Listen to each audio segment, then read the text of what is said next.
Hey, it's Bitty Penny, and today I'm going to take you on a little exploration of coloring stamped images with lots of different mediums and different ways, but probably from things that you have in your stash already. All right, let's get started.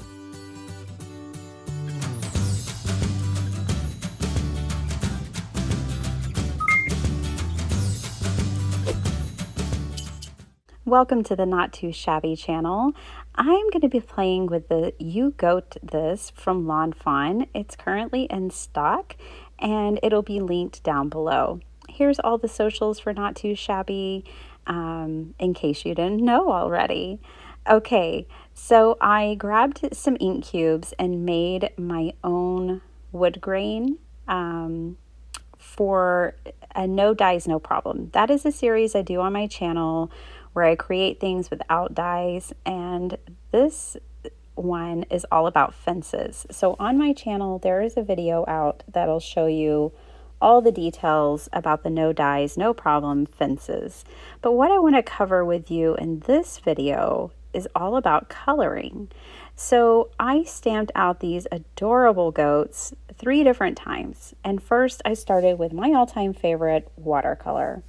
So I got my watercolor palette out and I just started painting my little goats.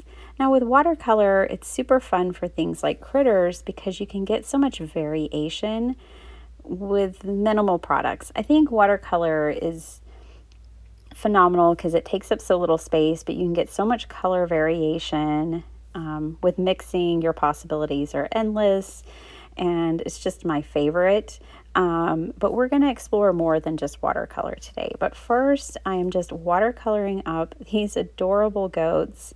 I made my husband a Father's Day card with this stamp set. In case you missed that video, it's also on my channel. He loved it. It was perfect for him.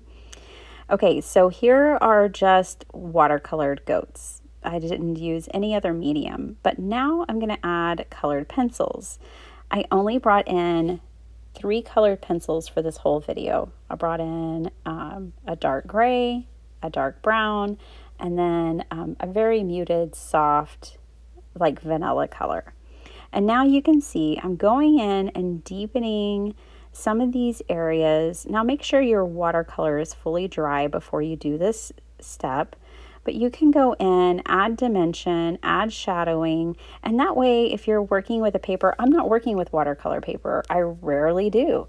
I actually just use my regular 110-pound paper, but by adding colored pencils, you prevent the possibility of it pilling.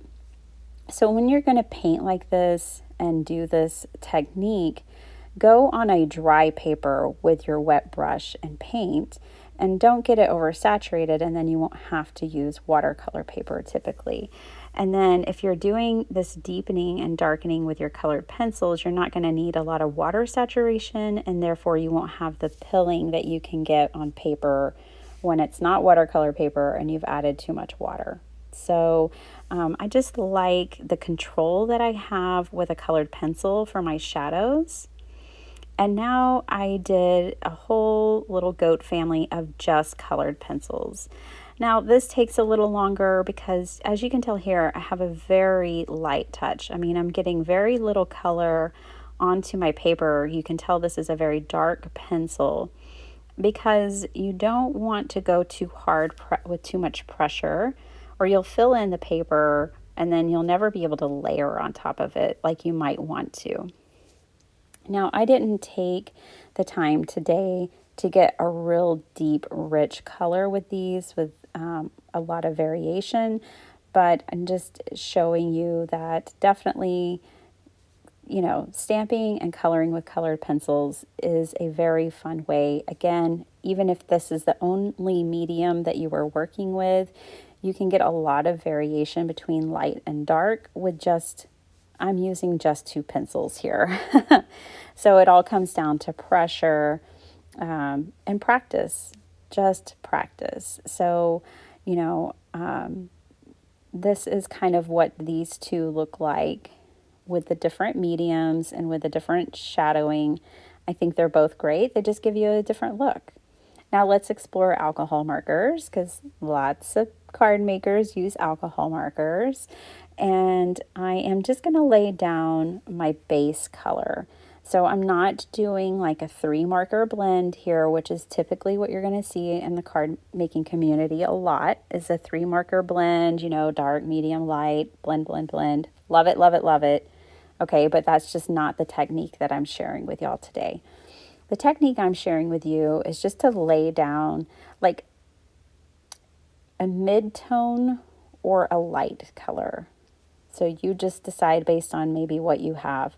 Here, I'm going to give y'all a big variation. So I went in with this real dark color of brown, and then I'm going to go back in and add a very light color. So these definitely, I'm not trying to blend these.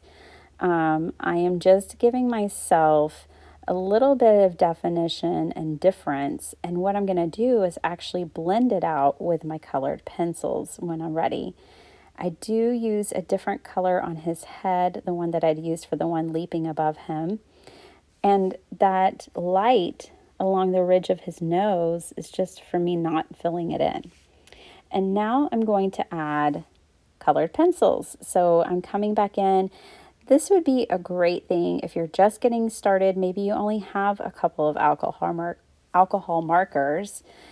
You could buy just mid-tones or light alcohol marker colors and then make up the difference with your colored pencils.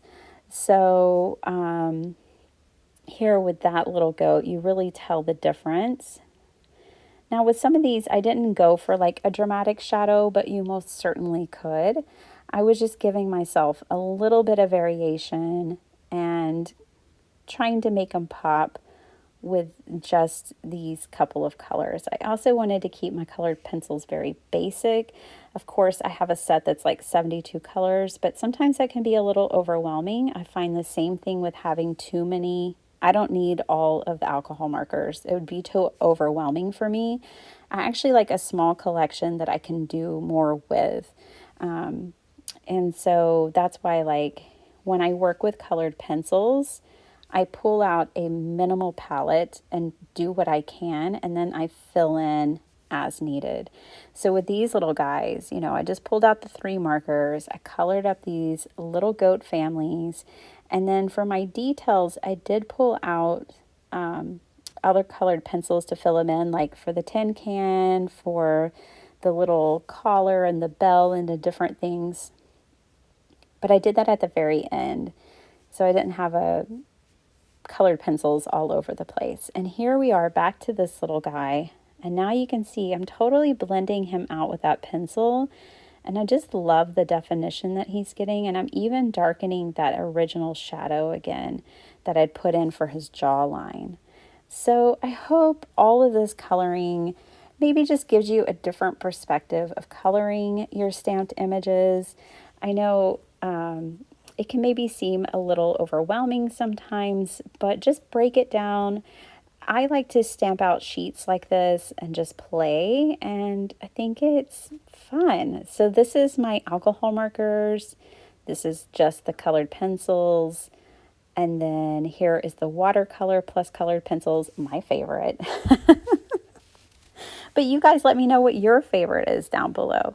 Now, I got this Posca pen from Not Too Shabby, and I am loving it. This is officially my favorite way to add white highlights to my stamped images. And I am just going to go crazy and add a whole bunch to these little goats. And it is adorable. I think that's why everybody's doing it. It has been for a long time.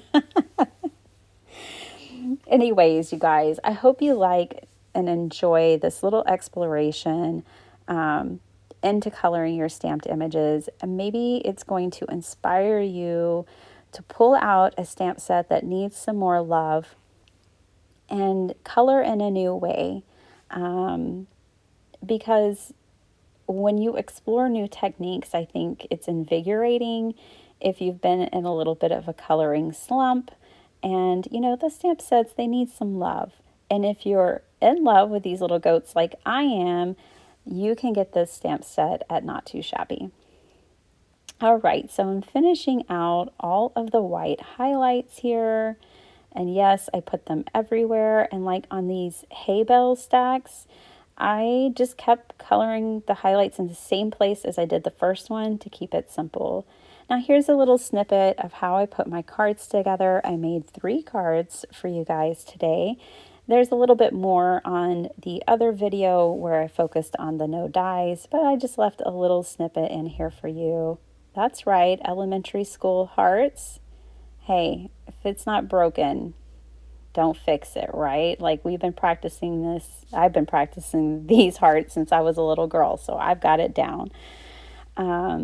I just cut these 1/4-inch strips of the paper that I made, and this was a really cute like fence, but heart-shaped for one of my cards.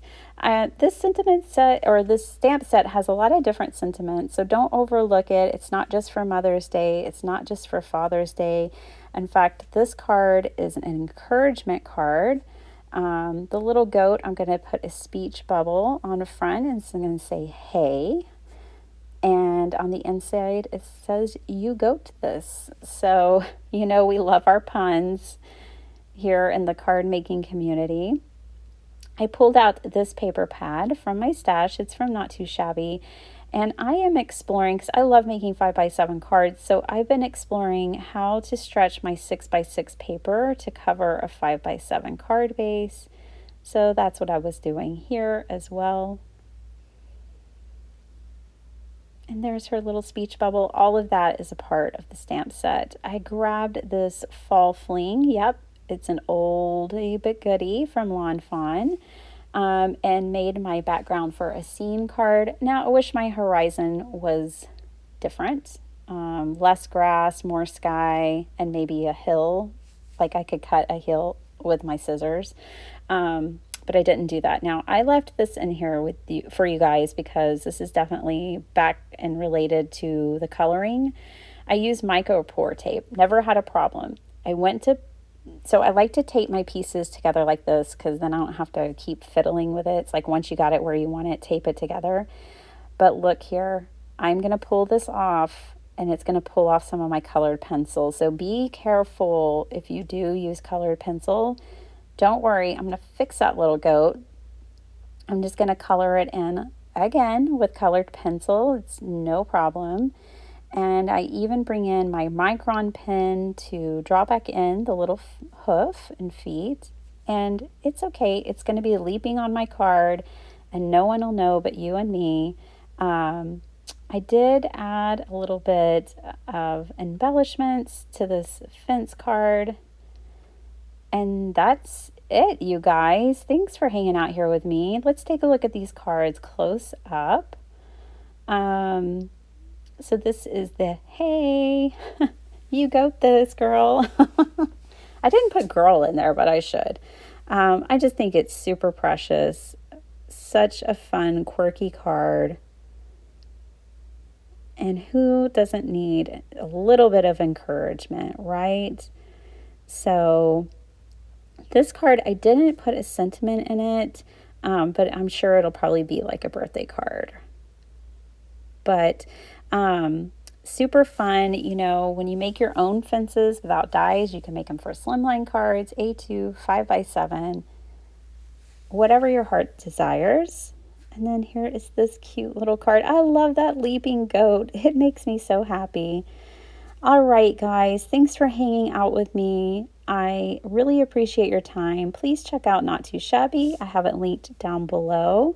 And there's, so this is a birthday card, greatest of all time. There's so much inspiration here on this channel, and I really hope you enjoy it. And if you want to see more about No Dies, No Problem, check out my channel. All right, bye.